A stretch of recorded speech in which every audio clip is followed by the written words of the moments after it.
The coalition government has rightly been labelled one of announcements and no delivery. It thrives on spin and PR. Unconcerned with the consequences of incompetence, they appear to thrive on cruelty and neglect. After 8 years of cutting services and wages, they have no plan for the future.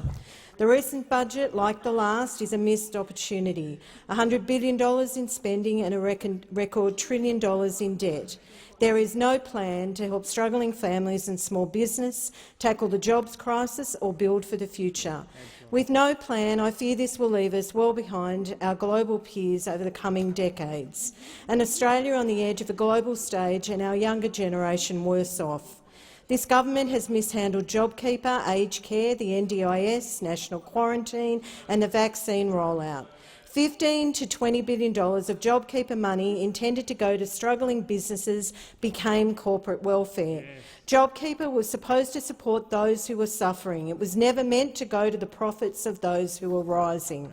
A stark contrast to the way this government hounded our most vulnerable with incorrect and illegal robo-debt. And while the government has done a great job handing out corporate welfare, it failed the two most important jobs it had during the pandemic: vaccinating the population and ensuring safe quarantine.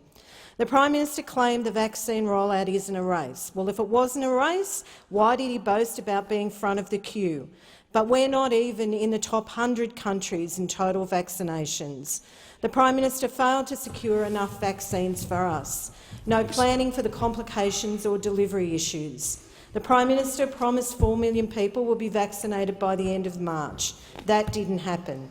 These failures have real consequences for the Australians, especially our most vulnerable. We've heard horror stories and we've seen the reports. The aged care sector has been neglected, leaving private companies to profit from our elderly and vulnerable. The government was giving a warning after warning, 22 reports in fact. The words of researcher Sarah Russell regarding the vaccinations in aged care. Despite the vacuous announcements, the vaccination rollout has been an unmitigated disaster. About 30% of our aged care homes have still not received their second dose. And finally, today in question time, we learned how many aged care workers had been vaccinated. But I'm concerned because if you didn't know the numbers until today, how can you plan and ensure that both the workers and the people who are in aged care are safe? And the one fail-safe requiring workers to only work in one facility was removed, only being reinstated last Friday. It's the same story for those with a disability who's working in the disability sector. People with disabilities seem to have no priority in this vaccine rollout. But it doesn't end there. The NDIS has been undermined and mismanaged under successive coalition governments, with self-confessed cost-cutting leaving some of our most vulnerable Australians without the support they need. The failure continues on quarantine. Quarantine is a Commonwealth responsibility. Australians should have a national quarantine system, and it should have been implemented last year.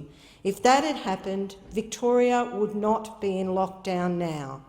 Instead, the federal government has left the responsibility to the states with no guidance, only liability and contempt, while tens of thousands of our citizens have been abandoned overseas.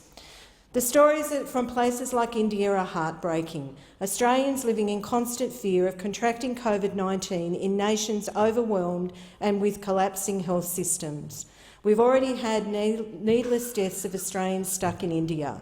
Australians need good government. It changes lives and it makes all the difference. It opens the doors to education, employment, housing, proper health care and a better life.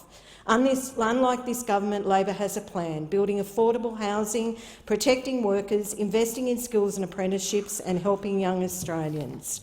To say I'm disappointed in our current government is an understatement. I know I'm part of the opposition party and anything I say will give the impression that I'm happy they are failing. But that is far from the truth. I am not. As an Australian, I want my government to be better and govern for every single one of us. I want a government that is on our side. Yeah. Good speech.